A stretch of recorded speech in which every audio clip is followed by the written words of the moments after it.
Cori Hamilton here with a market update. Here are some stats on the benefits of home ownership. For example, let's say you have a $500,000 30-year mortgage with an 8% interest rate.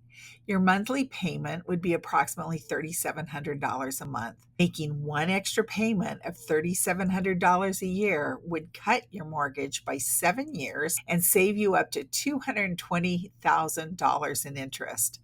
Some people make their payments every 2 weeks instead of once a month, and that's how they get the extra payment a year. If you have a mortgage payment larger than $500,000, the payment is bigger, but the savings will be too.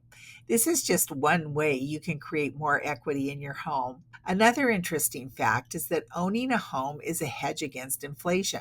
For example, here's the purchasing power of $10,000 over time. In 1964, that's the baseline, $10,000 purchasing power. 20 years later, in 1984, that same $10,000 is now worth $3,072. 20 years later, that original $10,000 will only purchase $1,663 worth of stuff. 20 years after that, in 2024, that original $10,000 from 1964 is now $1,002. Now, the same $10,000 down on a $100,000 property in 1963 over time goes like this. $100,000 in 1964 going towards a property. 20 years later, that $100,000 is worth $323,163. 20 years after that, that same $100,000 is now worth $600,249. And then 20 years later, 2024,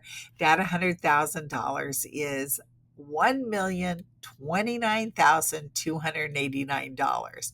That's a $1 million difference. So not only is your home a great hedge against inflation, but you can also increase equity by paying an extra principal and reducing the life of your loan. Give me a call if you'd like to learn what your next real estate steps should be.